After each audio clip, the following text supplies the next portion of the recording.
Right, so I hope everyone watching had a very happy Christmas. So much has happened both here and in the Middle East that warrants some coverage, so we'd better get into it. Let's start with Christmas messages. Though, forget Charles's offering of his first King's speech. I'm not interested in whatever hypocrisy comes from his untaxed and unelected lips.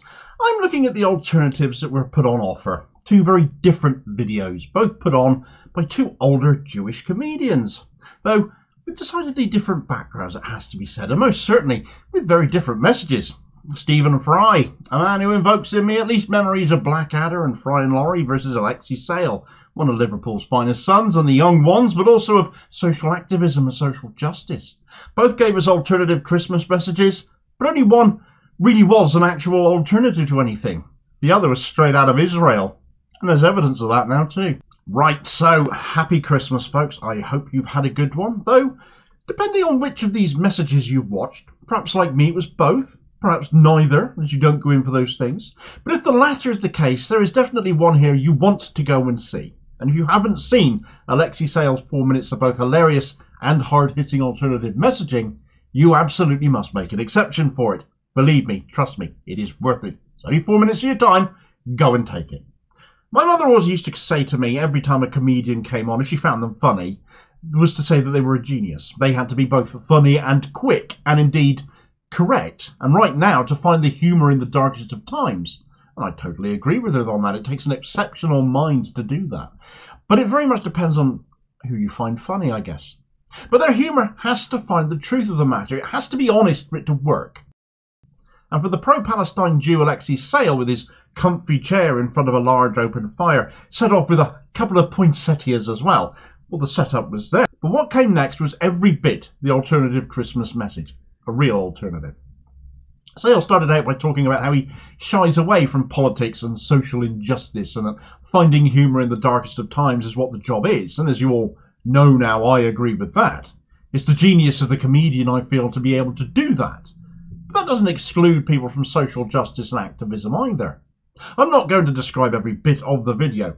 Go and see it. You absolutely must. I can't say it enough times. It is brilliant in its brutal honesty, mixed with that humour of what we are seeing on all matter of elderly Jewish comedians and what they talk about versus him, Sayle, as an elderly Jewish comedian as well, bucking the trend in effect by saying he wants to go too, only he does it right. A cat saying victory to Palestine at the start of the video sets the tone for all that follows in Sayle's hilarious, typically caustic style, taking apart establishment narratives over Gaza, tearing apart both the Tories and Labour over that. He speaks of Bethlehem in the West Bank not celebrating Christmas, the birthplace of a baby there 2,000 years ago, the very reason why we as Christians celebrate Christmas, of course, and the fact they didn't this year. The gap between politicians and ordinary people appalled at what we're witnessing in Gaza and the West Bank this Christmas and before that. He talks also of standing with the Jewish people, but choosing himself as a Jew to stand with those other Jews who are against what Israel is doing and standing with the people of Palestine instead. He spoke of equal rights for both Palestinians and Jews as the way to achieve peace, not dominance by one over the other as we've seen for decades and some still support now. He finished by tearing our god-awful media apart for their pro-Israel support too, telling them exactly what he thinks they do. Here's a hint. This channel says exactly the same thing about them. Do watch it. It is comedy gold, as well as hitting all the right notes in the right context, mixed with the right level of humour to make it as entertaining as much as it is brutally factual and very much an alternative Christmas message. Because if it isn't an alternative, it really shouldn't call itself such. Which brings me on to the offering by Channel 4. Now, Channel 4 always put on what they call their alternative Christmas message to that of the monarch. Though unfortunately this year you'd think Nadine Dorries was still after their hides to sell them off and axe their funding. They put on Stephen Fry, a man who spent over 6 minutes talking about anti-Semitism and the evil in our society that it has become, that all of a sudden it is now worse, and that he never thought he'd live to see the day he feared to be a Jew in the UK. He's drunk from the same Kool-Aid as the likes of David Baddiel and Rachel Riley, it would sadly seem. Some of us, though, thought more highly of Mr. Fry than this, and frankly don't any longer, though the working class message of Sayle versus this middle class mind rot spoke through as well. I can't imagine why establishment media went with poshly spoken Fry, the Oxbridge-educated millionaire, and not the working-class, state-educated scouser who talks of social justice. But there we go. To listen to Fry's Christmas message, you will have heard nothing about Israeli atrocity, nothing about Palestine, and nothing about Gaza, because in 6 minutes he didn't mention them once. Over 24,000 Palestinians dead, over 10,000 of them children, and Fry didn't allude to that at all. Nothing about the genocide whatsoever. The events of October 7th completely absent. It was 6 minutes of "I'm a victim as a Jewish man in British society," pushing that narrative that anti-Semitism is the last acceptable form of racism. No, it isn't, and I'd challenge him to sit down with someone like, Tyson Fury and have that debate, because the last form of acceptable racism is without doubt against the Gypsy, Roma and traveller people in this country, in my humble opinion. Because when politicians campaign still of persecuting them, it proves that point, and they can and do that to this day. No surprise Fry didn't speak about them either. Fry also didn't mention Islamophobia, which is treated by many as a form of racism that can't possibly exist, and which the persecution of Palestinians clearly would be. And indeed, under the understanding of what a Semitic people actually is, the attacks and persecutions, the genocide of Palestinians could be viewed not only as Islamophobic, but anti-Semitic as well. Functionally, it wasn't an alternative to anything. It was more of the same tired, worn-out narratives we've got sick and tired of for the last several years on anti-Semitism. And that isn't to talk down the real thing, which must always be challenged and always be fought for the societal ill that it is, whenever and wherever we see it in whatever form it takes. But that isn't what this was about. This was all about continuing with the scam that anti-Semitism has been made into, the weaponization of it. Functionally, the entire Fry message missed a trick. So absorbed with combating anti-Semitism in Britain that he completely ignored the need to criticise Israeli war crimes in Gaza and the West Bank and the end of the occupation. I can well imagine anti-Semitism could be on the increase in this country now, as we watch these things unfold on social media, the truth of the matter, whereas the media narratives are false so often. The disgust at Israeli actions, but conflating anti-Semitism with anti-Zionism is exactly what Israel wants, and if you are going after Jewish people purely because of that, then you ignore the good ones calling it out. Your Alexei Sayles, your David Rosenbergs, your Naomi Wimborne-Idrisis, your Jackie Walkers, because you're paying too much attention to Zionists. Their narratives, I think, are in part driving racist attacks because they won't call out or criticise Israel, and people are getting angry by that. Zionism is supposed to be all about Israel's right to exist. If they want more people to accept that, then they should be more critical of Israel themselves. That they never are shows why Zionism is such an awful political doctrine. Nothing religious about it. Which brings me on to that Israel connection with Fry's message, though. And this might say an awful lot about Fry for agreeing to do this Christmas message too, but also the message behind the entire video that he made itself. You see, Channel 4 didn't make their alternative Christmas message this year. A production company called Fulwell 73 did, the owners of whom have close ties to a pro-Israel group that acts as a channel for UK and other youths to join the IDF.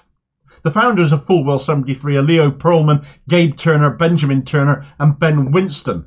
All of them were formerly members of the Israeli youth group B'nai Akiva, which runs pre-military programs to enrol members in the Israeli occupied forces, and all of this has been covered by Mint Press News. They have also spoken at events for the Israeli lobby group, the Jewish Leadership Council. Now, the Jewish Leadership Council, we've brought this up before on this channel, haven't we? They have amongst their vice presidents, as regular viewers of the channel will know, a certain Trevor Chin, who is a huge Labour Party donor and financed Keir Starmer's leadership campaign.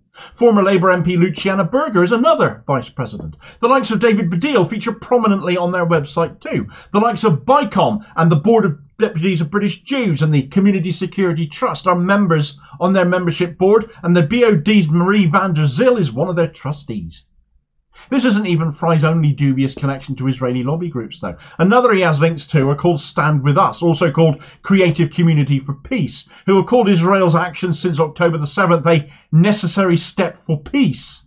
Well, peace for who exactly? Not Gaza, certainly not the West Bank either. Presumably not for Lebanon or Syria or more after that, because where exactly does it end for Israel?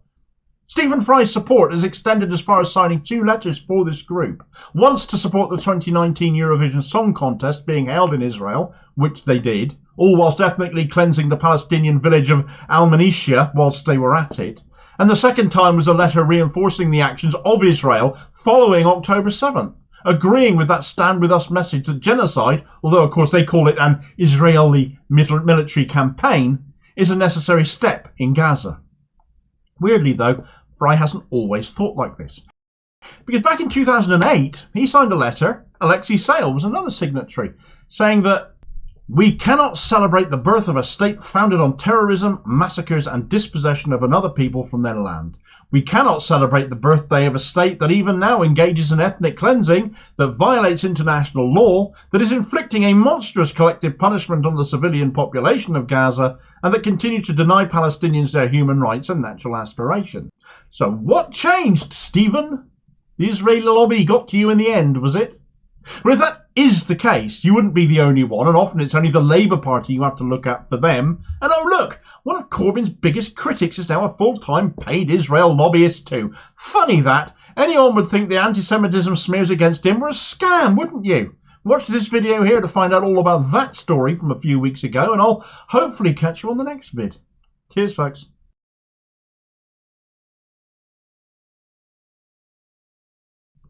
Right, so where else other than the birthplace of Jesus himself for Israel to bomb on Christmas Day then? They literally targeted Bethlehem, which, for the record, is an occupied city these days, not in Gaza, but in the West Bank. So for the record, anyone saying, but do you condemn Hamas? What about Hamas, or any derivatives thereof? There is no Hamas in the West Bank, so go on, get your excuses out now. Bethlehem was just one such place in the West Bank deliberately targeted on Christmas Day, deliberately attacking Christians on their holy day, the most holy day in the Christian calendar. So again, I say this isn't even about religion, which Israel love to hide behind. It is about Zionism, that political ideology being used to wipe others out, conflated with religion as it is. And whilst all this was happening, Netanyahu was wishing all we Christians a happy Christmas. Well, not in a little town called Bethlehem it wasn't, nor in Jenin, nor in Nablus, nor in many more. But a Christmas message on that day was still delivered in Bethlehem, even if all celebrations were cancelled. One of the most powerful I've ever heard. A message of defiance that the whole world, and especially the West, needs to hear. Right, so Christmas Day in Bethlehem, the birthplace of Christ in the occupied West Bank as it is, being targeted on Christmas Day. You cannot say that was not timed to be completely deliberate, can you?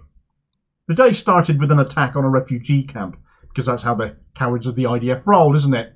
Target those with the least, those most unable to resist. And the refugee camp at Jenin was targeted, resulting in several arrests. And then Bethlehem was targeted, Nablus was targeted, Jericho was targeted, Ramallah was targeted, and dozens were arrested by the end of the day. And a 17-year-old boy was shot in the neck. Injured only, not killed, fortunately enough. Still, happy fucking Christmas. Jenin is the most raided place in the entire West Bank, seen as a symbol of resistance. How dare people survive and cling to existence, and we can't have that, can we? We're only targeting Hamas, say Israel, which makes the 303 West Bank Palestinians killed since October the 7th an epic example of Israeli misfires, I suppose. Your aim is apparently worse than a Star Wars stormtrooper, is that it? If Hamas are your targets, why are you even attacking people in the West Bank? But of course it is what you always do. Patrols go in daily, in total control as Israel is of occupied territory. They raid homes in the night for something to do. There are documented cases of arrests of completely innocent Palestinians there, done as training exercises. It's abuse, but the level of atrocity seen there on Christmas Day and the targeting of Bethlehem, who had cancelled Christmas celebrations due to Israel's actions, were absolutely deliberate. On Christmas Eve, Netanyahu had the gall to assign another $21 million to more settlements in the West Bank. They are illegal, they are a violation of international law, but Israel, in doing this, as they have so many times before, reminded us that they are above such laws. And the US, who sends so much of this money to fund settlements by various means, not just government support, used their veto at the Security Council to keep them above international law. The next day, the madman had the nerve to wish Christians, some of whom are going to lose their homes to make way for said illegal settlements, of course, a happy Christmas. We just bombed the hell out of the birthplace of your Saviour, but hey, have a lovely day. It's a mockery. If you think it's the only case of Jews against Muslims here, wake the hell up. Netanyahu said, to our Christian friends around the world, Merry Christmas. Christmas is supposed to be a time of goodwill to all men and peace on earth. Well, we don't have peace on earth, not in our part anyway. And we certainly don't see goodwill to all men. We're facing monsters. Monsters who murdered children in front of their parents and parents in front of their children, who raped and beheaded women, who burnt babies alive, who took babies hostage. This is a battle, not only of Israel against these barbarians, it's a battle of civilization against barbarism.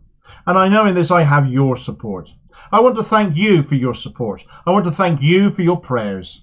And I want to assure you that as we stand together, we will also prevail. We shall win this war and secure our common values and our common future. Frankly, I had to get up and go for a walk after watching that clip of Netanyahu saying all of that. God only knows what I would have written otherwise. He is unhinged. I'll bomb the heck out of Bethlehem, but sure, let's talk about our support for one another and our common goals. Sunshine, I want to see you topple from power, bare minimum.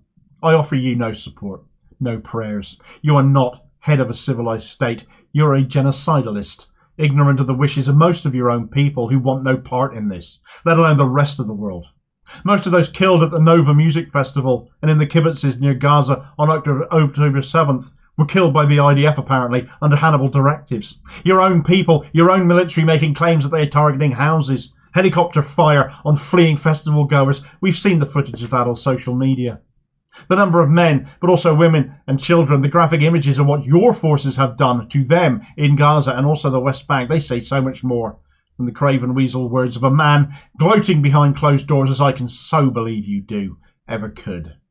Netanyahu sickens me probably more than anyone else in my lifetime ever has, which makes those resolutely living through what he has done and is doing still all the more admirable and remarkable.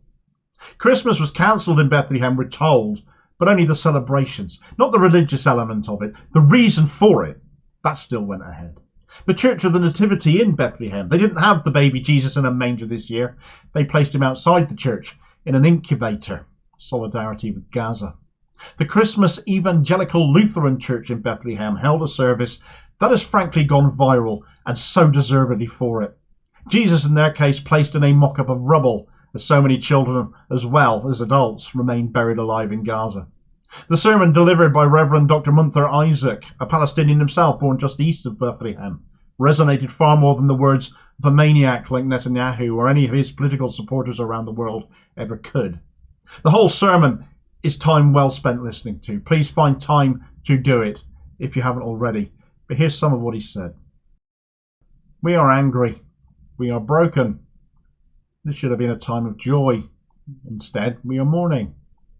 More than 20,000 killed. Thousands are still under the rubble. 1.9 million displaced. Hundreds of homes destroyed. This is annihilation. This is a genocide. The world is watching. Churches are watching. People of Gaza are sending live images of their own executions. We are asking here, could this be our fate in Bethlehem and Ramallah, in Jenin? Is this our destiny too? We are tormented by the silence of the world. Leaders of the so-called free world lined up one after the other to give the green light for this genocide against a captive population. They gave the cover. Not only did they make sure to pay the bill in advance, they veiled truth and context to provide the political cover. This war has confirmed to us that the world does not see us as equals. Maybe it is the colour of our skin. Maybe it is because we are on the wrong side of the political equation. Even our kinship in Christ does not shield us. So they say if it takes killing 100,000 Palestinians to get a single Hamas militant, then so be it. We are not human in their eyes. The hypocrisy and racism of the Western world is transparent and appalling. They always take the words of Palestinians with suspicion, yet on the other side, despite a clear track record of disinformation, lies, their words are almost always deemed infallible. To our European friends, I never ever want to hear you lecture us on human rights or international law again. And I mean that. The full sermon again, I'll say it, because it is so important to say it, because it is so heartfelt and so brutally honest. It's something everyone should hear. Munther Isaac is of course right. Every word he said is right. Even those of us who support him completely and agree wholeheartedly cannot be moved by the sentiment, feel some semblance of guilt as well, because so many of us were at one time completely taken in by the narratives, so desperate to try and convince us now that it is Netanyahu who is still in the right here and not him and not Palestinians. The media is barbarically misleading. Our political leaders across the board are failing us and dire and failing the people of Palestine and proving every single word said in that church in Bethlehem on Christmas Day.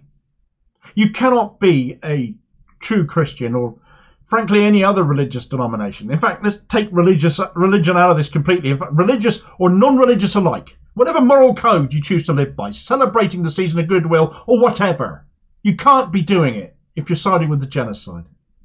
If anything has to come out of this time of year, this year, there can be any positive to come out of this, and it has to be one of lessons being learned, of choosing to rebuke those telling us Israel are great and good because world leaders keep saying they are, because actions against Israel keep failing by their hands.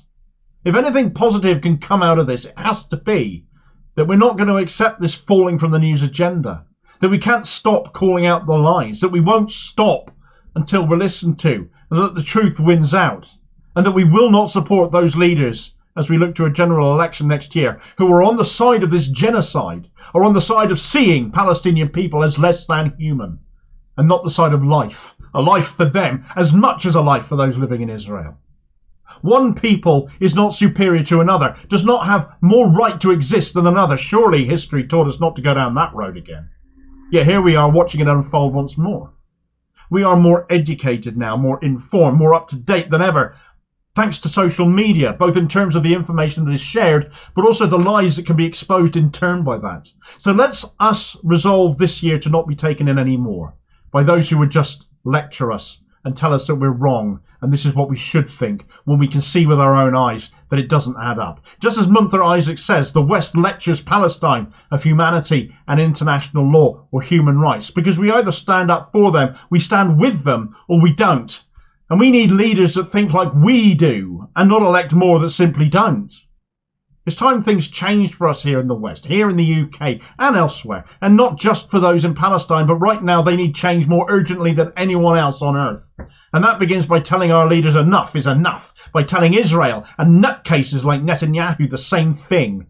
On that score, the way is already being led, of course. Yemen, the smallest, poorest Arab country, is setting the example and having an effect in doing so, causing massive problems to shipping in Israel, a sanctions system in effect that they alone have implemented. BDS did for South African apartheid. They're playing it out in real terms here against Israel. We need to deploy more of that now again around the world, as we can all see and do and take part in. And you should watch this video here next to see what others are doing that we can be a part of as well. And I'll catch you on the next vid. Cheers, folks.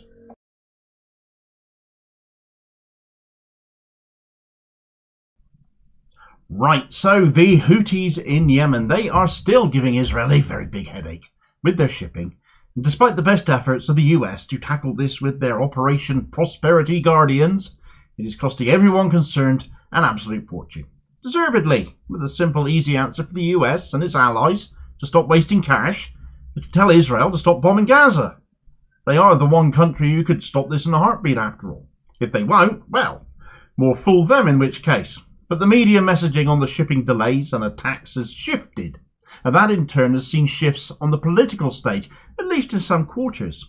The phrase Iran-backed came up the other day, started to come in the other day, especially when it came up in context with these Yemenis and the Houthis and their actions against Israeli shipping. I covered all of that the other day, saying, well, Israel should be called US-backed if that's the case. Seems only fair, doesn't it, in the name of impartiality?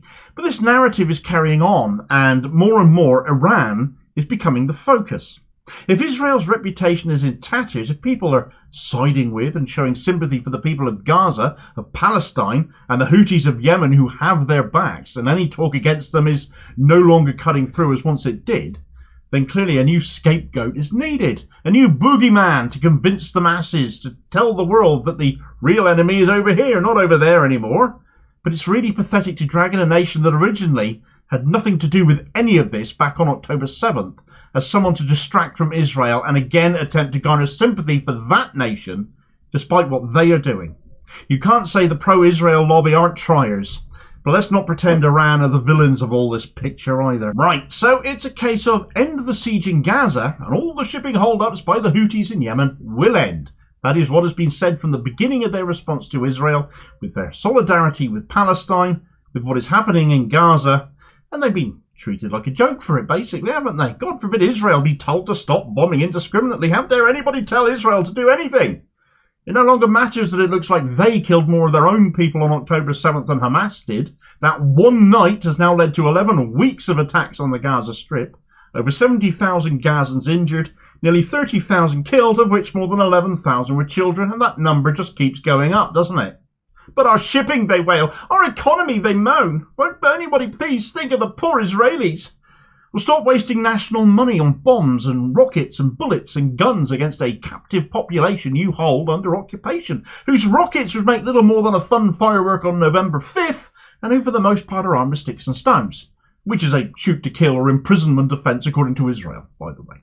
How dare anyone side with Palestine? Well, tough. A lot of us have. Justifiably. Not least those in Yemen, of course. But the Yemeni retaliation seems to have opened the door for a convenient scapegoat. The eternally villainous, in Western media anyway, nation of Iran, who are apparently funding those plucky Houthis with their drones and their speedboats and their parody Top Gun videos just to flip the bird to the Americans. All of a sudden, Iran has become the focus of a lot of media stories since Yemen decided to turn the Bab el-Mandeb Strait, which leads to the Suez Canal in the north of the Red Sea, into a bottleneck for Israeli shipping that couldn't avoid their interference. Come this way if you dare kind of thing. But Iran, how can we pin it on Iran? How can we get people attacking Iran? Iran are funding Yemen. Yemen are popular for fighting for Palestine. Anyone accusing them of being Iran-backed is getting ridiculed because of all those countries backing Israel still, when so many people across the world are not, and governments in the West are so often out of step with their own people. Where we want the violence to end, to them it's about the blame game, shifting that narrative, getting people looking elsewhere. And Iran and the US, as my bid from the other day explained, do not like each other, have had no diplomatic ties since 1980. You can argue it is because of countries like Iran that the US is so desperate to have a foothold in the Middle East, but their foothold right now is committing genocide, and no amount of propagandizing is going to distract from that. So what have they done then, Damo? Get to the point, you might be thinking. Well, for that we have to go to India. Yep, what? Yes, India. Let's rope in another country into this mess of a media smearfest, why not? India, more specifically a chemical tanker called the Pluto, which on December 23rd was apparently the subject of a drone attack in the Indian Ocean, which is well away from the Red Sea. The only source we have for who is responsible for that, however, still to this day, no matter which media outlet is covering the story, is the Pentagon, who claimed it to be a one-way suicide drone from Iran. Now, the Pluto was transporting chemicals, it's a chemical tanker, from Saudi Arabia to Mumbai in India, which would take it through the Persian Gulf and across the Arabian Sea in the north of the Indian Ocean. Nowhere near the Red Sea, which is literally the other side of Saudi Arabia. It forms the Saudi west coast. The Persian Gulf is on its east coast. So this ship was sailing away from the Red Sea, away from Yemen, away from Israel. But it had to sail past Iran. Was it Iran? Did they do this? Did they take a drone out there? Did they do it? Well, could have been. Alternatively, we only have the US's word that it was a drone attack at all that caused a small fire on that ship. Nobody was hurt, incidentally, which is the most important thing here. But according to the Pentagon, it was the 7th attack by Iran since 2021. But crucially, I've looked at a couple of media sources who have covered this particular story. I looked at Sky News and the comic known as the Daily Express. So one TV media outlet on its website and one right-wing rag, for context, just so you know what I have looked at. But both have made a note of saying that this drone attack is the first such attack away from the Red Sea since the October 7th attack. So clearly we have the media somewhere in collusion. Should we go there? We'll say that. In collusion, looking to link this incident to what is happening in Israel and Gaza, even though this ship was sailing away from that area.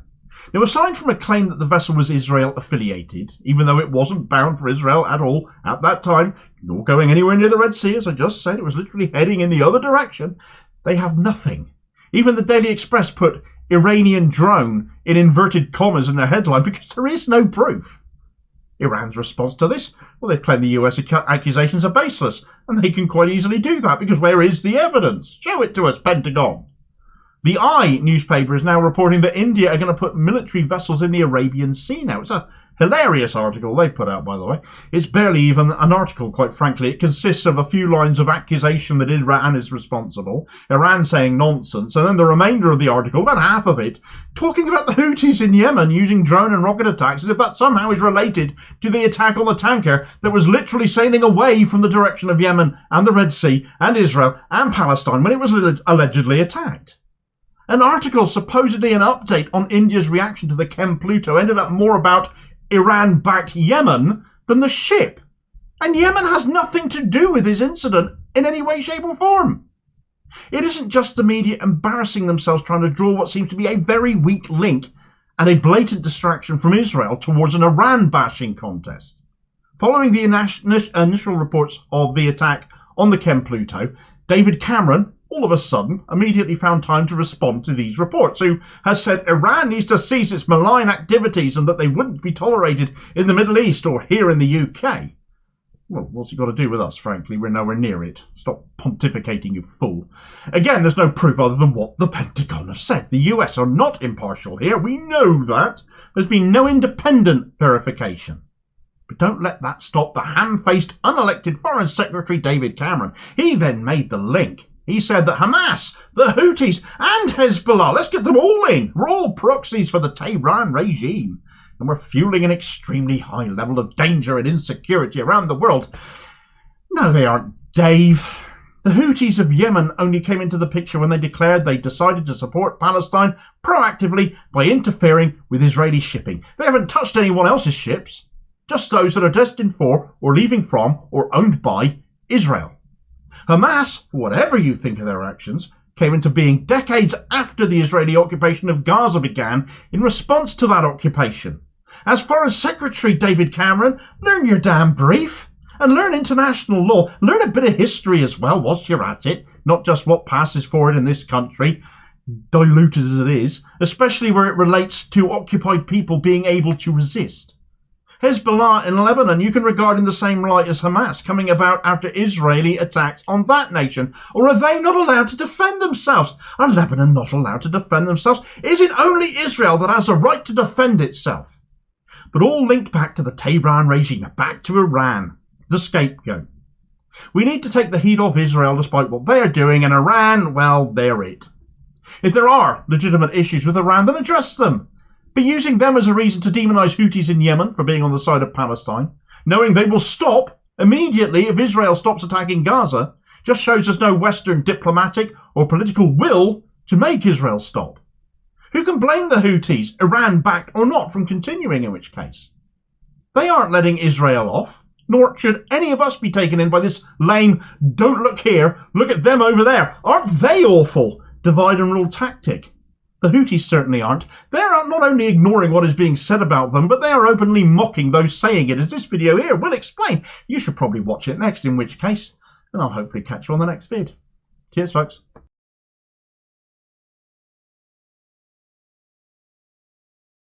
Right, so Benjamin Netanyahu has taken to Twitter.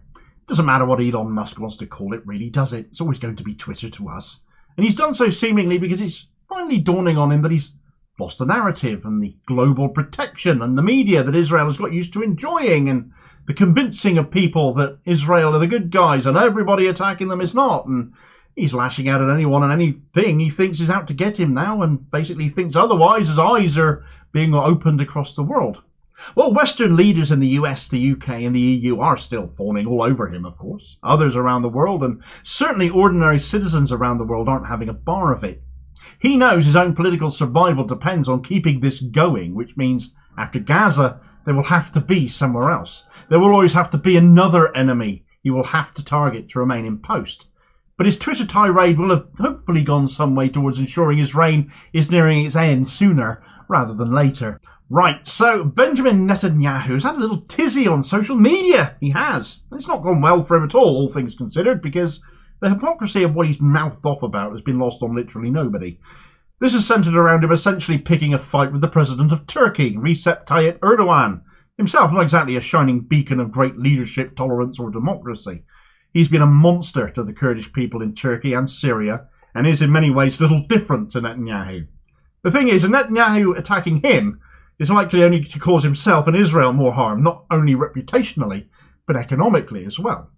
So how did this spat between these two despots start then? Well, it really does say something. It really comes to something that when someone as awful himself as Erdogan is thinking that your actions make you an absolute piece of shit, you know you're in trouble, doesn't it?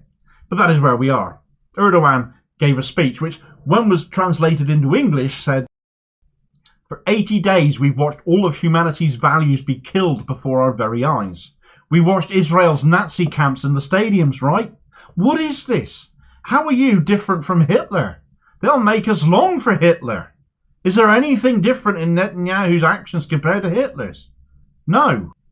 Very strong words, very strong language, but nothing that a lot of commentators on social media haven't already been saying to one extent or another. The Hitler comparisons, as uncomfortable as they might be making a lot of people, have stuck. They've stayed around. And a lot of the imagery seen has reminded people of scenes from World War II. Erdogan himself drew attention to what he called Nazi camps in the stadiums. And indeed, this has been one of the bigger stories over the seasonal period, where we have seen what many media outlets are calling men, but which definitely also include children, if you look carefully at the pictures, being stripped to their underwear and gathered in stadiums. And this is not dissimilar to, for example, the Veldiv Round Up of Jews in 1942 in Paris by the Nazis in Vichy, France, or later even in 1973 by Pinochet in the Santiago Stadium in Chile. The former example, just one of that time, which bears out Erdogan's comparison, no matter how uncomfortable that might make you feel. A stadium turned into a detention centre, a concentration camp within the concentration camp, which is the Gaza Strip anyway. Well, Netanyahu didn't much like this, as you can imagine, even if the boot might fit.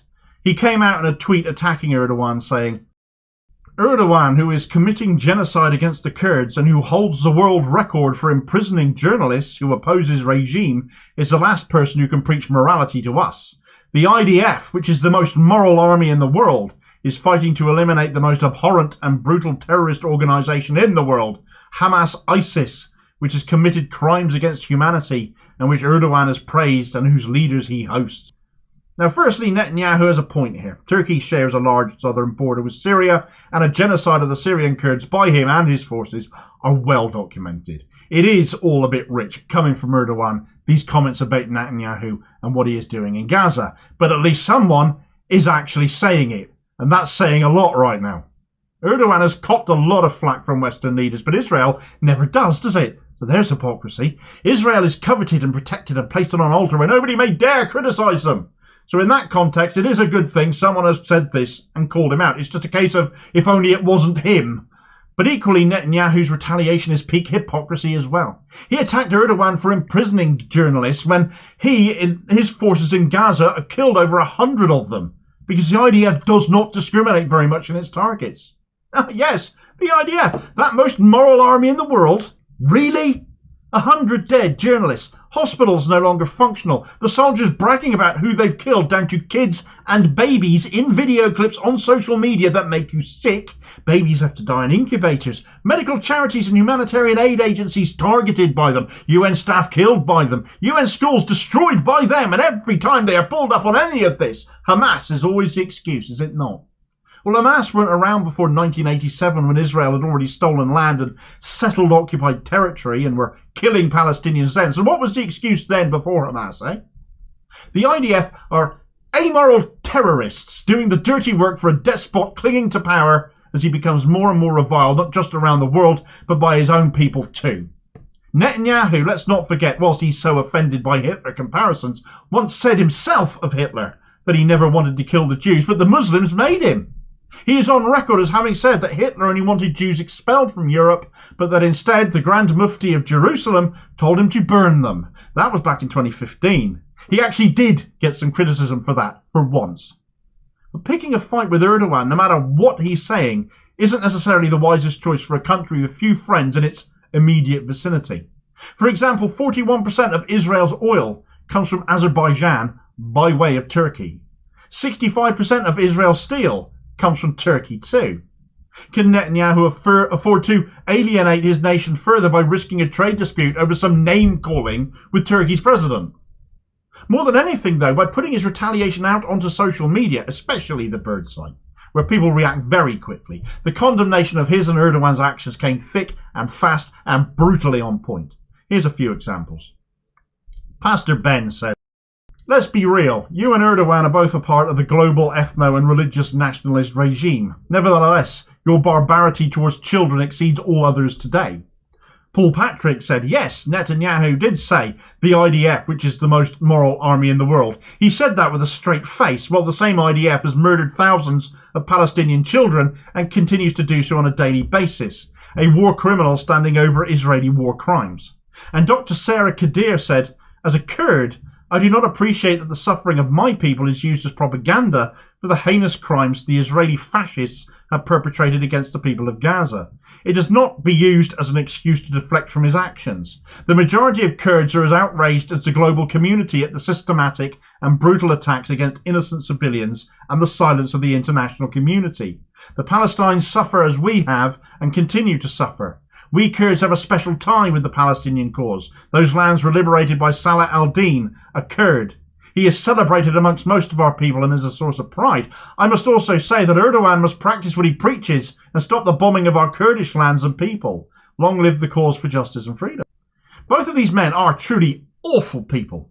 That they are picking on each other right now, yes, is amusing, but also shows how sensitive both are to what they're doing and the accusations at each other thereof. Yet, when one of them is one of just a handful of world leaders actually calling out the genocidalist in Israel overseeing the destruction being conducted in Gaza right now, it really does say something for just how rubbish most world leaders right now are on this, not least our own.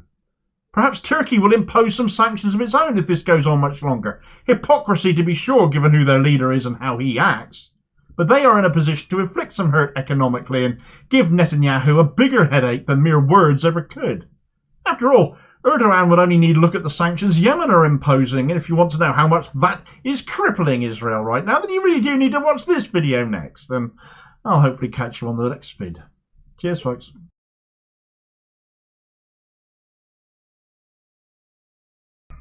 Right, so the prospect of British troops being sent into Israel has come up in conversation a time or two now, hasn't it? We know the US already have a military presence there. They're currently building a big fat air base in the Israeli Negev desert, did you know? It comprises the southern half of the country, south of the West Bank. There could already be US troops there as a result of that. But could UK ones be going there, is the question that a lot of people have been asked. It's a question being asked right now because I'm making this video.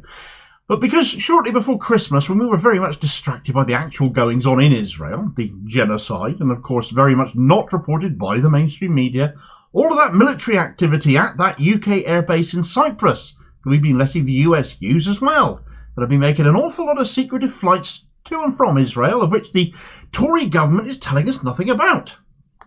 Well, all of a sudden activity has increased there again, and that activity has seen an increase in British military personnel being stationed there as well. Right, so we're back to that airbase in Cyprus, folks. Regular viewers might remember I covered the list a little bit last month where the Akrotiri RAF base on Cyprus, RAF Akrotiri, was clearly being used to make flights into and out of Israel. Of course, the Tories were questioned on what was going on, but they pleaded national security so as to not make it public and, of course, to avoid answering the question as well.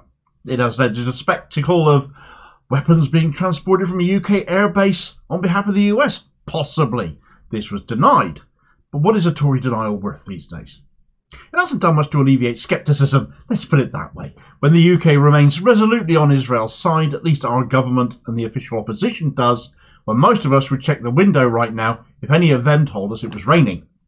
But on the 12th of December, things changed from just flights going into and out of Cyprus and ponderment about what they might be carrying, because as Declassified UK have discovered, some 500 British troops have been sent to and have been stationed at Akrotiri, begging the question of why are they there and what are they for?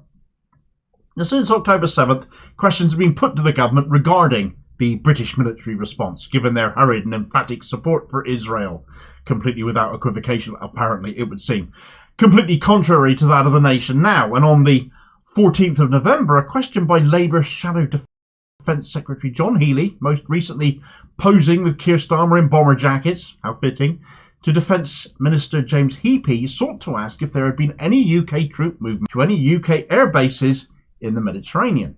Now, the UK has such bases in the Mediterranean, Cyprus being the obvious one that we're talking about now. There's also an air base in Gibraltar, but Heapy didn't mention that one. Instead, in his reply to Healy on the 20th of November, Heapy said, since the 7th of October 2023, there have been an increase of approximately 1,000 service personnel deployed to the sovereign base areas on the island of Cyprus and the eastern Mediterranean to support contingency planning and humanitarian objectives across the region.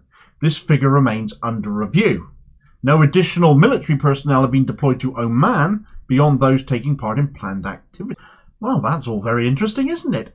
Firstly, I have to say, somebody please buy James Heapy a bloody atlas, because Oman isn't in the Mediterranean, as per John Healy's question. Its coastline consists of the Persian Gulf and the Arabian Sea. It borders Yemen to the east, for heaven's sake. True enough, we do have an airbase there, though. If we're now going to include the Arabian Peninsula as Mediterranean, we have bases in Qatar and Bahrain as well, but Heapy never mentioned these in his reply either. His reply consisted only of Cyprus and the eastern Mediterranean, so we can ignore Gibraltar then as well, I presume. The reply specifically mentions no additional military personnel being deployed in Oman beyond those taking part in planned activity, whatever that is. So there could be some there. He just won't explicitly say what they're there for and how many. Bordering Yemen, looking across the Persian Gulf at Iran, though. Well, the conspiracy theorists might have some fun with that, given the media frothing at the mouth for the actions of Iran-backed Yemen right now. But let's park that one for a moment. It's been covered in other videos, and well, I can see it coming back around at some point in the future.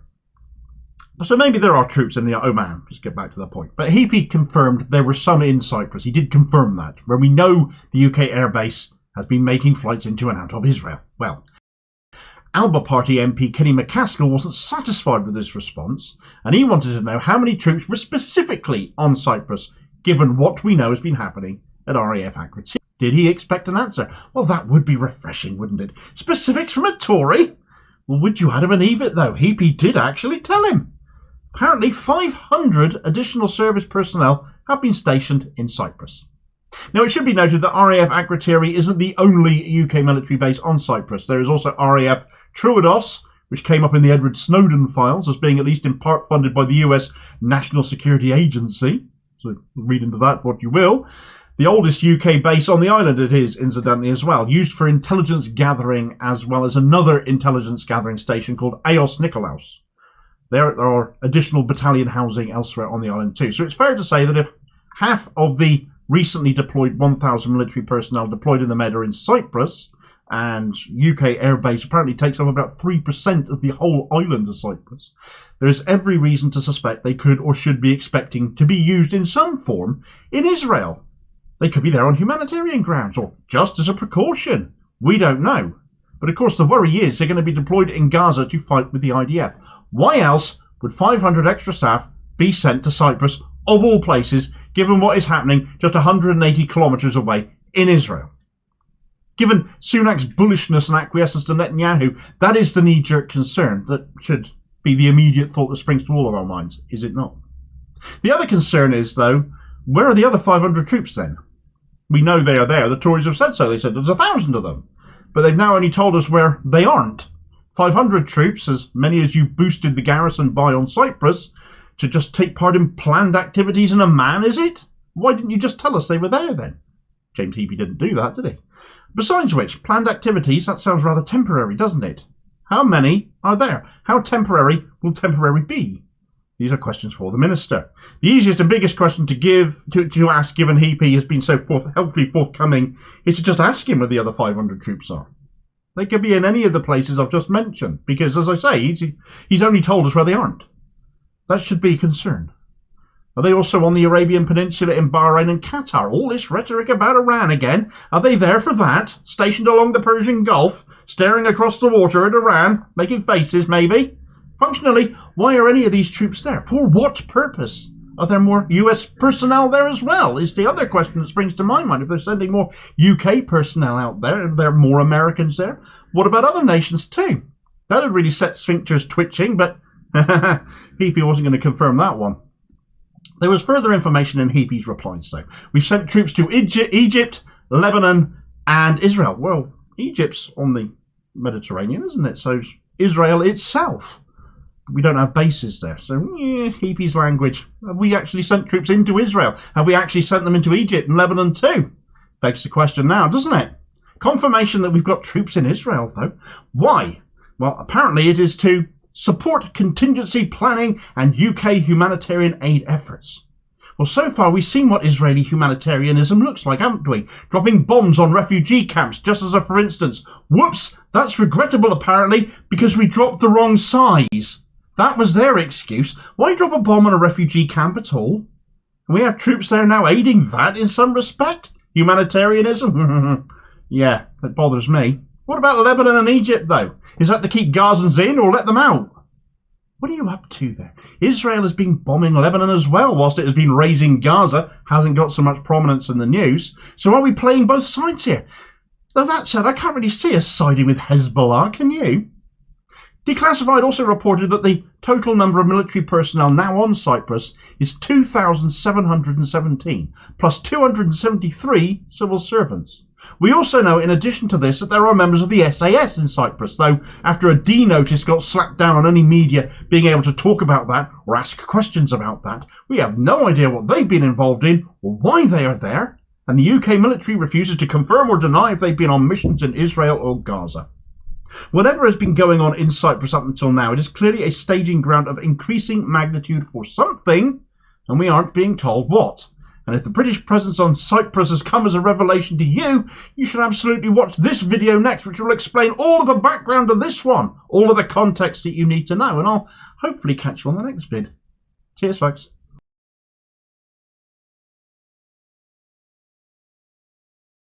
Right, so for as much as the focus of military news right now is all about Israel and Gaza, this time last year, of course, it was Ukraine and Russia dominating the headlines, wasn't it? That war still very much going on. It just doesn't make headline news so much now, with Netanyahu making Putin look like an out-and-out pacifist by comparison. Revelations that have just come out, however, imply that that war could and should have been over more than a year ago now. 18 months ago now. Could have been nipped in the bud early because a deal was put on the table. A peace deal. Putin had apparently accepted. Only for the US and UK to come in here as well and scupper the entire thing. Is there a war anywhere these days that the US and the UK, their ever loyal lackeys, it seems, can't make worse? Is the dealing in death business really so lucrative that human life no longer seems to register with these countries and the people that lead them? Right, so here we are again, another war, another unwelcome, unhelpful intervention by the West, it would seem, the US and UK having managed to keep the Ukraine war going this time. And last spring, apparently it could have been settled and ended. So what happened then, and where has this come from then, Damo? Well, I should tell you. Let's begin by covering what was said by a former Ukrainian peace negotiator, Ambassador Alexander Sayle, at the Geneva Centre of Security Policy event held just yesterday. He came out with a couple of notable points on the prospect of a peace settlement in Ukraine from once upon a time. He said, I was at that moment in the group of Ukrainian peace negotiators. We negotiate with the Russian delegation for practically 2 months, in March and April 2022, on a possible peace settlement agreement between Ukraine and Russia. We concluded the so-called Istanbul communique, and we were very close in the middle of April, the end of April, to finalise our war with some peace settlement. For some reason it was postponed. But to my mind, Putin, this is my personal view, in 1 week after the start of his aggression on 24th of February last year, very quickly understood he made a mistake and tried to do everything possible to conclude an agreement with Ukraine. And the Istanbul communique, it was his personal decision to accept the text of this communique. So he managed to find a very real compromise. So Putin really wanted to reach some peaceful settlement with Ukraine. And this from one of Ukraine's peace negotiators. Frankly, if anyone else had said this, they might have invited accusations of being some kind of a Russian stooge, perhaps. But this was one of the guys in the room, and although, yes, part of what he says is personal opinion, not all of it is, certainly not the gist of it all.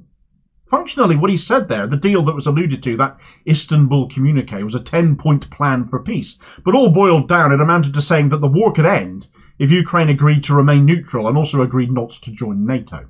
Now, bear in mind, this was just a couple of months after the war began, in February. It could have been nipped in the bud quickly and easily, so what happened? Well, according to another Ukrainian peace negotiator, the US and the UK happened. Leading the delegation in these negotiations with Russia was a chap called David Arkamia, who is the parliamentary leader of Volodymyr Zelensky's Servant of the People party. and he has also gone on record as saying the Russians promised peace in exchange for neutrality. But actually they in Ukraine didn't believe them.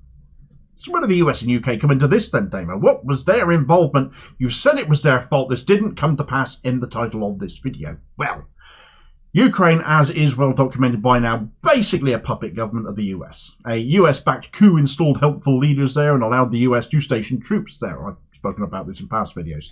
Right on Russia's border, as that would be. NATO, in effect, on Russia's doorstep, as much of this conflict has all been about. As for the UK's involvement, well, here's what David Arkamia had to say about the Russian proposal of neutrality and not joining NATO. First, in order to agree to this point, it is necessary to change the constitution. Our path to NATO is written in the constitution. Secondly, there was no confidence in the Russians that they would do it. This could only be done if there were security guarantees. We could not sign anything, step away, everyone would relax there, and then they would invade even more prepared, because they have in fact gone in unprepared for such a resistance. Therefore, we could only explore this route when there is absolute certainty that this will not happen again. There is no such certainty. Moreover, when we returned from Istanbul, Boris Johnson came to Kiev and said that we would not sign anything with them at all, and let's just fight. Boris Poxy Johnson, up to his neck in sleaze allegations as he was ever so fond of a trip or two to Kiev to see his brand new bestie/distraction Zelensky, and all the promises of aid and support that came with it, to give Johnson a day or two of positive headlines before yet another Partygate calamity picture dropped or some such, and so forth. Would have been terrible for him personally if the war was suddenly over, wouldn't it? Did he keep all this going? Did he dismiss these peace negotiations, this deal on the table, to purely serve himself? Well, we can only speculate on that. But putting himself first, let's face it, he's spent his whole life doing just that, hasn't he? Now, it's at this point that Arkamia said no to Johnson forcing Ukraine's hand on this. But then, being Zelensky's man, you would have to appreciate that he would say that, and that this guy's not impartial either. However, there are yet more contributions from other figures in authority that back this up, like this quote from the former German Chancellor Gerhard Schroeder, a guy who has done very well out of Russia himself since he ceased being leader of Germany, it should be noted. But he said, at the peace negotiations in Istanbul in March of 2022 with Rustem Umerov, the Ukrainian Minister of Defense, the Ukrainians did not agree on peace because they weren't allowed to. For everything they discussed, they first had to ask the Americans. I had 2 talks with Umerov, then a one-on-one meeting with Putin, and then with Putin's envoy. Umerov opened the conversation with greetings from Zelensky. He also said that Ukraine does not want NATO membership. He also said that Ukraine wants to reintroduce Russian in the Donbass. But in the end, nothing happened. My impression was that nothing could happen, because everything else was decided in Washington. That was fatal, because the result will now be that Russia will be tied more closely to China, which the West should not want. So what do you think? There are no truly impartial sources here, but there are several pointing to the US and UK as screwing this up. That's a common denominator here. A point carried through. According to Canadian political scientist Ivan Kachanovsky, the existence of this peace deal framework and the failure of it ultimately at Western hands came not just from Schroeder or Arkamia, but also from other officials close to Zelensky, Putin himself, the Turkish First Minister, and ex-Israeli Prime Minister Naftali Bennett as well. I could have dug up those quotes as well, but I think I've made the point that I wanted to make in this video. And that questions need to be asked of the UK and the US at this point. Because the UK and the US at one point last year, or still even now, depending on whose accounts you choose to listen to, didn't want this war to end for some reason, though it could have very quickly. There would have been no need for so many Ukrainian refugees to be created or so many people killed. We here took people into our homes, people up and down this country, made a place for Ukrainians in their homes, displaced as they were, when actually our Prime Minister at the time may have helped engineer that we had to do that. Wanting a fight, apparently. But for his own ends? Who would put it past Johnson to do that? All whilst his government, you might remember, wouldn't put public money up to take in people. We did that ourselves. And now what is the consequence of that? So many Ukrainians have ended up homeless here on our streets as a result. Ukrainians are 4 times more likely to be homeless in the UK than anyone else now. They might never have been made homeless at all if the war had been ended. One other feature of that Istanbul communique worth touching on was the denazification of Ukraine as part of that deal with Russia, put into glaring context as a Ukrainian issue when Zelensky went to Canada and gave a standing ovation to a literal Ukrainian Nazi along with Justin Trudeau, which if you missed it at the time or were simply unaware of just how Nazified Ukraine is, you should absolutely watch this video here next and educate yourself and learn a thing or two. And I'll hopefully catch you on the next vid. Cheers, folks.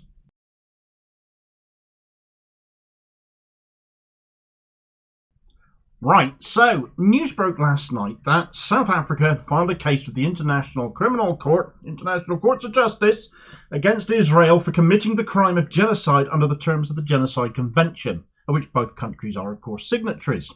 It is incumbent on all signatory countries to uphold it, but it's taken South Africa to actually do it, showing on one hand either how little other countries consider the importance of preventing genocide, or how afraid of Israel they might happen to be over that.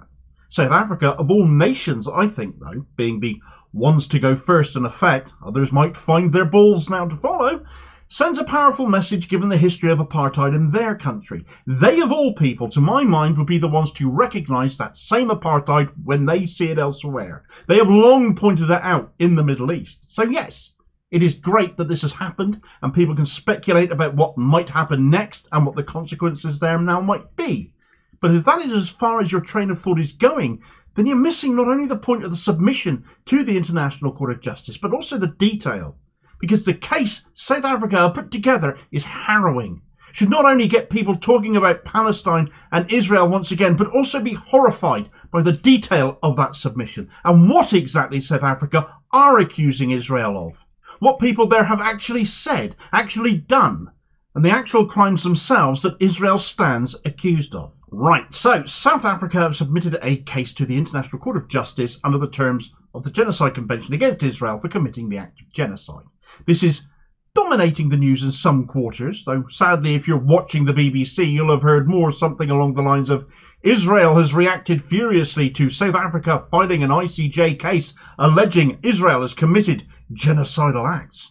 Nice of the BBC to put prominence on Israel's reaction rather than South Africa's action, but really why should any of us be surprised?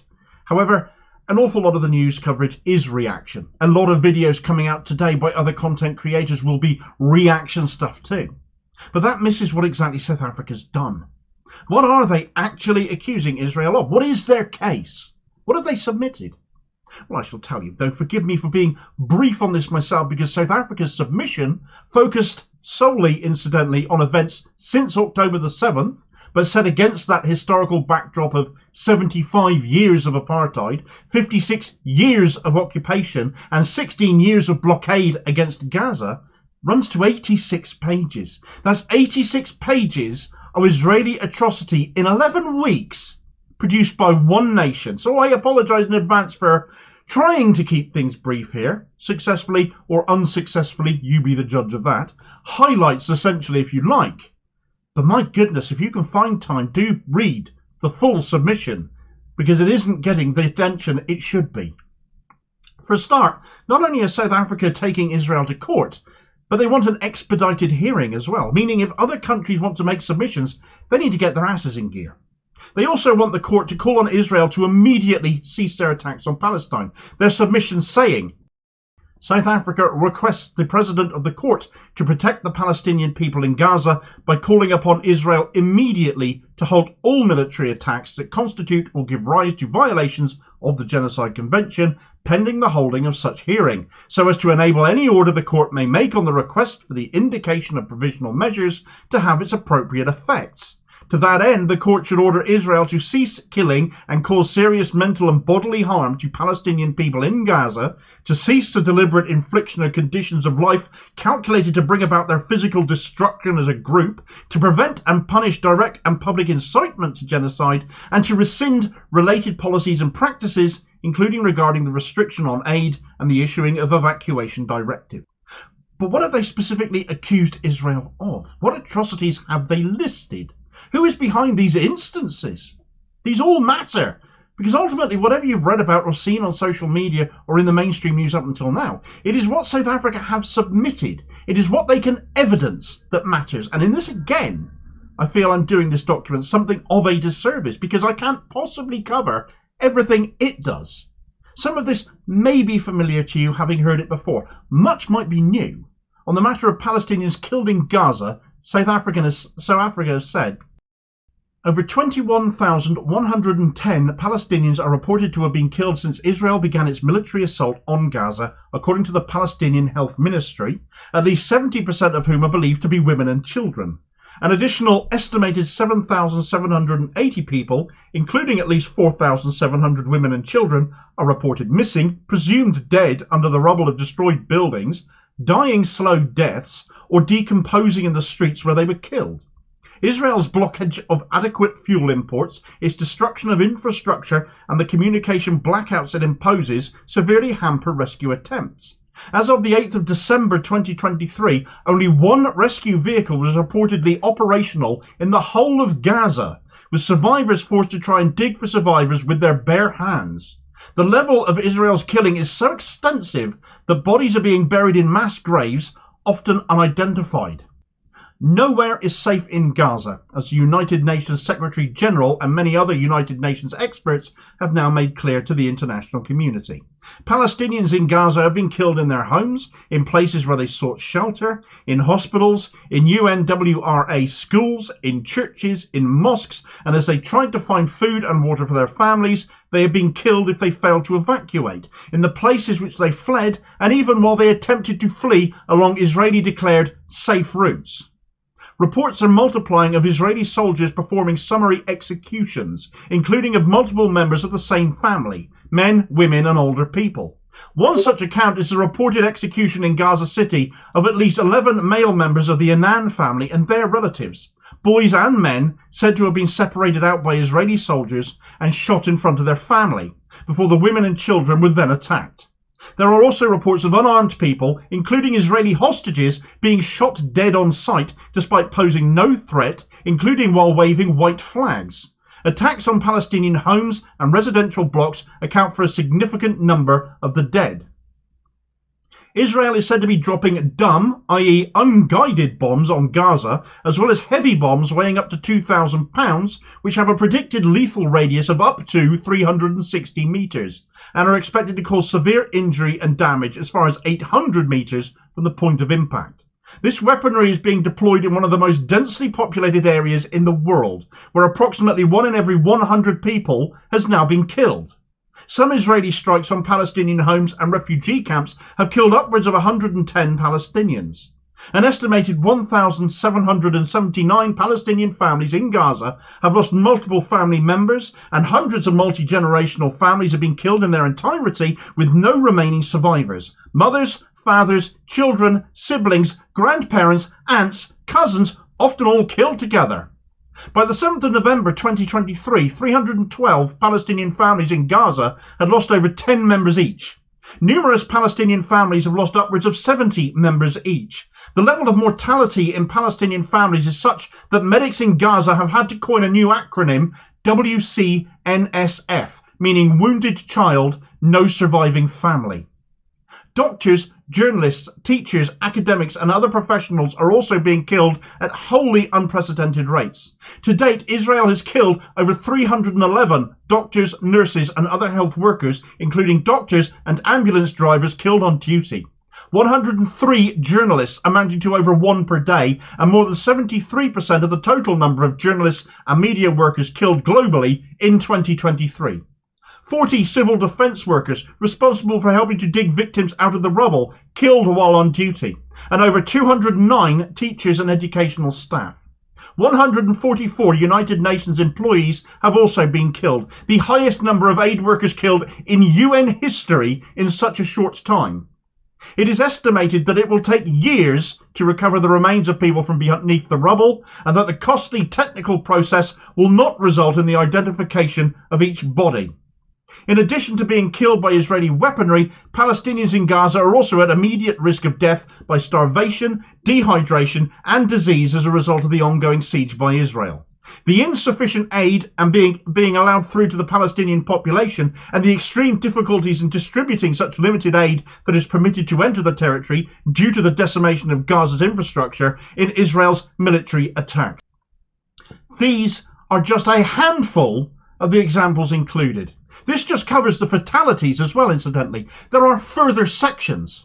on injuries, on damage to mental health, on the forced expulsions, on depriving people of food and access to clean water, access to shelter, access to hygiene, access to medical assistance, the destruction of Palestinian life, as the document calls it, meaning public infrastructure and homes. Here's an example of something I had not been aware of, which was Israeli acts intended to prevent Palestinian births.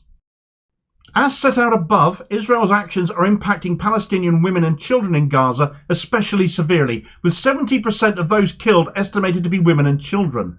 2 mothers are estimated to be killed every hour in Gaza. Over 7,729 children were estimated to have been killed by the 11th of December 2023 alone.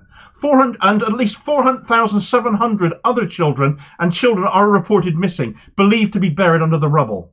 There are multiple eyewitness accounts of pregnant women being killed by Israeli soldiers, including while trying to access health. It's just morally depraved. I couldn't believe what I was reading earlier. But inevitably, we have to move on to those pulling the strings behind the actions of the IDF here, and what they are saying and what they are doing that's promoting this. Expressions of genocidal intent in the legal parlance of this document. The Prime Minister of Israel, Benjamin Netanyahu. On the 7th of October 2023, in a televised address by the government press office, Prime Minister Benjamin Netanyahu promised to operate forcefully everywhere.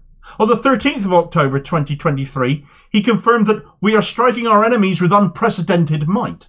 On the 15th of October 2023, when Israeli airstrikes had already killed over 2,670 Palestinians, including 724 children, the Prime Minister stated that Israeli soldiers understand the scope of the mission and stand ready to defeat the bloodthirsty monsters who have risen against Israel to destroy us. On the 16th of October 2023, in a formal address to the Israeli Knesset, he described the situation as a struggle between the children of light and the children of darkness, between humanity and the law of the jungle.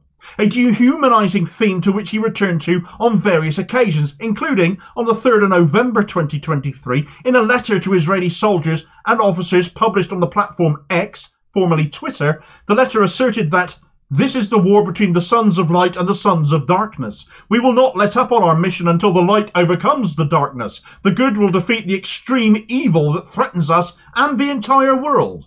The Israeli Prime Minister also returned to the theme in his Christmas message, stating, "We're facing monsters who murdered children in front of their parents. This is a battle not only of Israel against these barbarians, it's a battle of civilization against barbarism."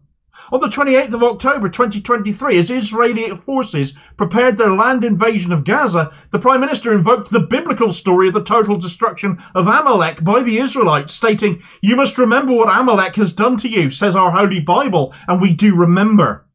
The Prime Minister referred again to Amalek in the letter sent on the 3rd of November 2023 to Israeli soldiers and officers. The relevant biblical passage reads as follows: "Now go, attack Amalek and proscribe all that belongs to him. Spare no one, but kill alike men and women, infants and sucklings, oxen and sheep, camels and asses."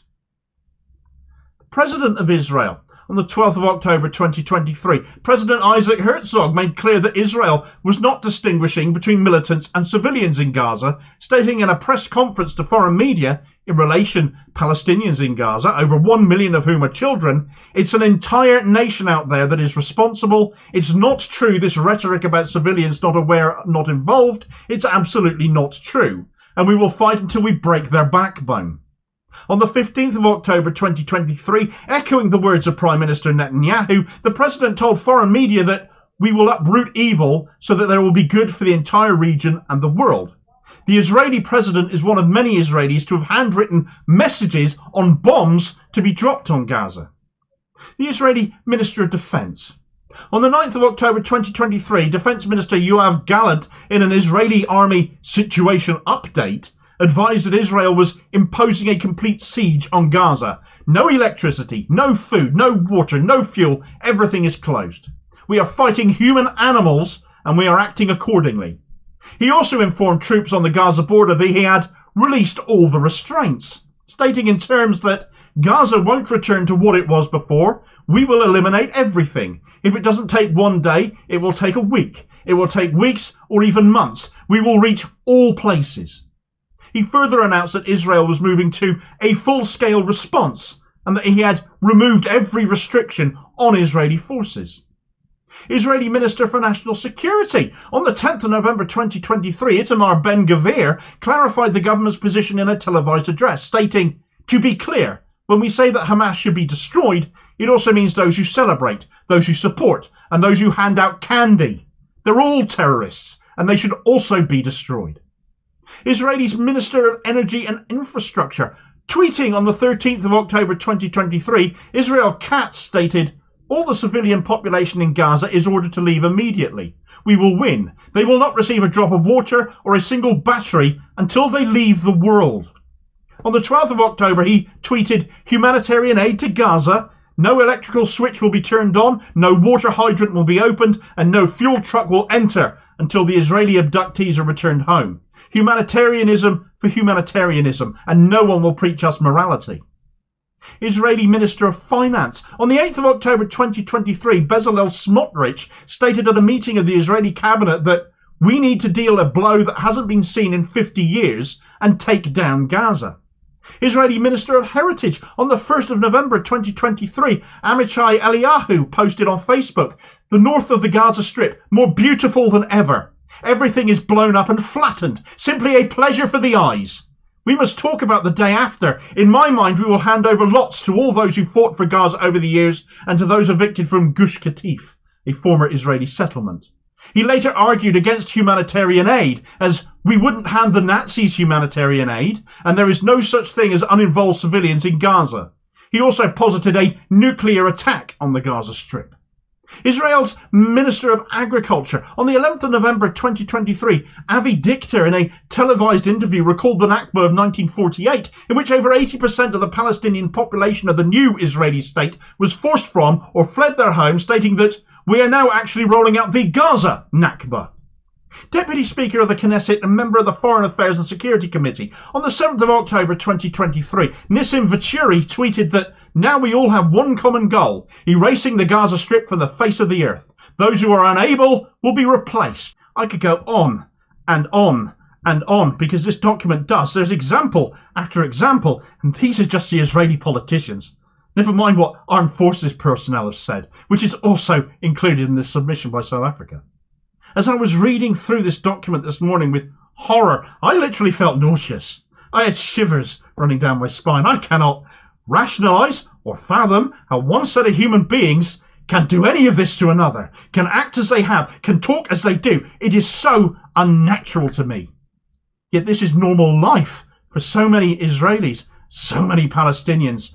And you only need to listen to some of the Israeli leaders or watch some of the more offensive videos put out by Zionists on social media to see they seem to cheer this on. For as long as Israel remains untouchable, perhaps it's little wonder they believe they are in the right, despite what they are doing.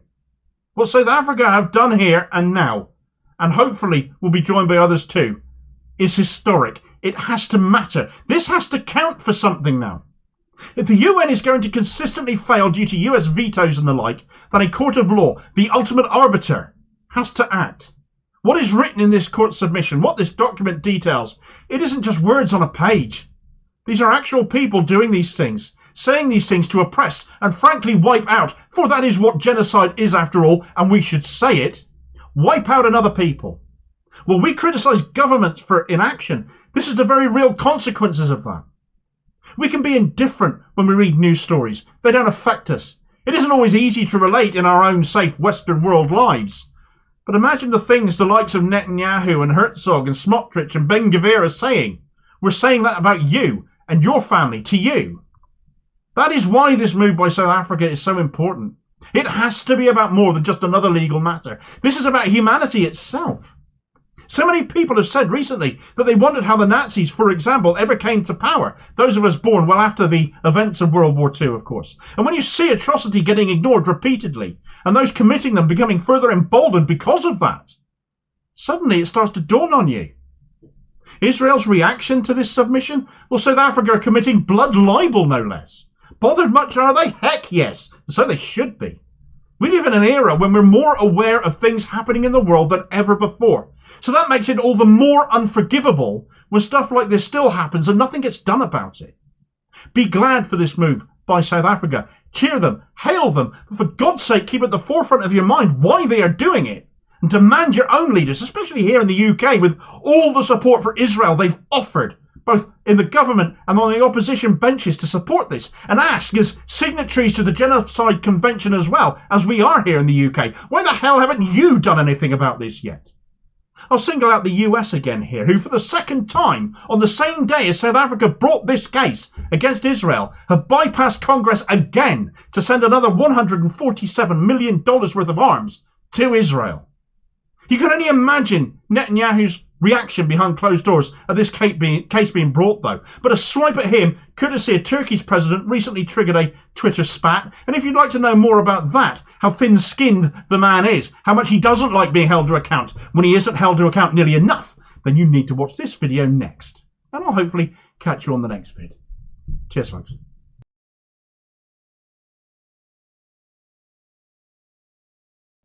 Right, so you can imagine it must come as some sense of relief that at last somebody is taking up the case all the Palestinian people against the Israeli genocide we're all witnessing. And I've gone into exactly what South Africa have done there in my other video earlier tonight, so go watch that after this.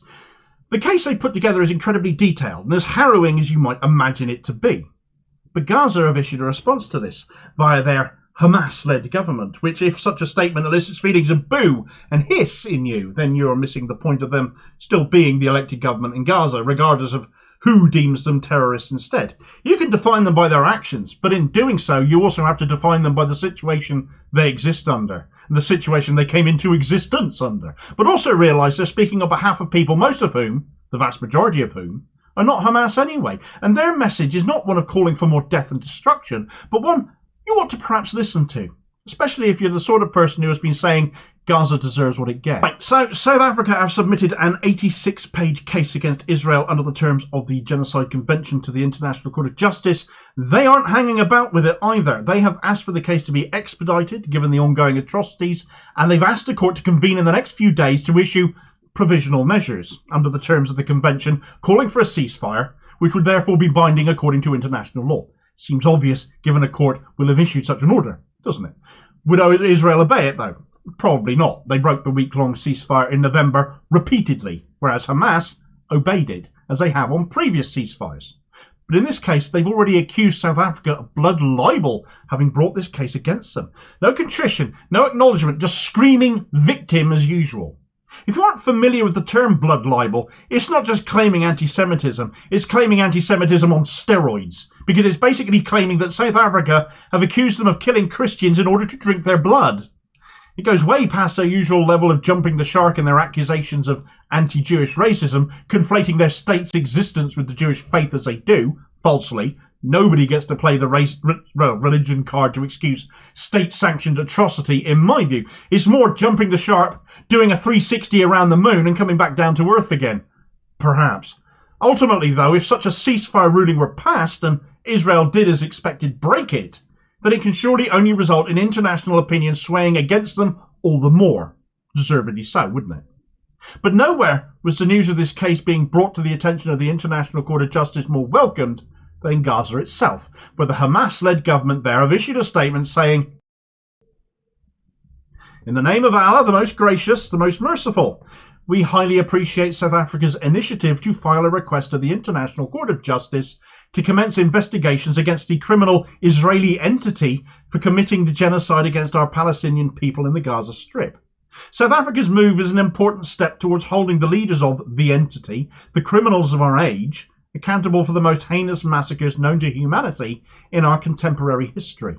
We call on all nations to submit similar files and requests to the competent criminal courts, both national and international, against this Nazi entity, as it poses a threat to international peace and security, and to ensure that it does not escape punishment for the brutal crimes committed against children and unarmed civilians in the Gaza Strip." They put that statement out earlier today. Now, you can pick on the language, but I suggest you aren't living it. So harsh words, at the very least, they are entitled to use, and I say that fully in mind of what they did on October the 7th, and not excusing them at all for that. But this is about the 11 weeks following that, where Israel have been razing Gaza to the ground. The Gaza leadership certainly are not advocating for more violence here, And nor do they incite more on their own part. It is a letter of thanks to South Africa and a message to all other nations signed up to the Genocide Convention, bearing in mind that 152 countries worldwide are signed up to it, and only one has lifted a finger here to take Israel to court. Those spectating, not exactly placing a lot of importance in a convention designed to prevent the wipeout of fellow human beings here, does it? For those sneering at this statement perhaps and thinking, why on earth should the words of terrorists be taken notice of? But then I think of the nation bringing the case to the ICJ here, and I think you should as well think about that. South Africa itself. And I'm reminded that Nelson Mandela was once branded a terrorist too. Margaret Thatcher did so while she schmoozed with the likes of Chile's General Augusto Pinochet, a guy who rounded up opponents in stadiums, much like we've been seeing Israel do in recent days in Gaza, haven't we? Mandela's African National Congress, the ANC, was branded a terrorist organisation too, yet it later formed the government that set South Africa on a very different path, a path to where it is today, holding others to account for atrocity and apartheid, learning from its own history and seeking to teach those same lessons to others now. Who you define as a terrorist now may not be seen by history as that. It is a right under international law to resist occupation. You might not agree with how Hamas have done that. I do not agree with how Hamas have done that. But if Israel didn't occupy Gaza, didn't blockade Gaza, Hamas may never have needed a reason to ever exist. Where people call them terrorists, I see them as a symbol of the shame of other nations for letting this go on for as many years as it has. 1948 and the Nakba, why was nothing done then? 1967 and the Six-Day War and the following ensuing 56-year occupation, why has nothing been done in that 56 years? 2007 and the blockade of Gaza following Hamas's election to authority in the Strip, why has nothing been done? This has gone on for far too long, and the world has let it. Now finally, for the first time, another nation has sought to hold Israel accountable for the crime of genocide, and it's done so in 86 pages, and it literally only covers the events since October 7th of this year. Can you imagine how big a file it could be if South Africa had gone back any further? Heavens, it would probably take them years to put it together. There is no shortage of case material other nations can't join in with on this case, can't include in submissions of their own. They could always go back further themselves, build on the work of South Africa here. So if Hamas is the living embodiment of the shame of other countries for doing nothing up until now, then the South African case against Israel is the legal equivalent. Hamas have said to the world in their statement to make your own submissions. Please help us. Well, do it then, preferably before those still even now backing Israel to the hilt decide to try and contest it by bringing similar against the occupied people of Palestine, because frankly, looking at some countries, it feels like that is only a matter of time before that happens, and I'll be talking about that in a matter of days. Perhaps it'll be the UK government doing that. After all, they've just sent 1,000 more troops to the Eastern Mediterranean and won't tell us why. All on Israel's doorstep for no reason at all, I suppose. Yeah, right. You can find out all about that if you watch this video next, and I'll hopefully see you on the next video. Cheers, folks.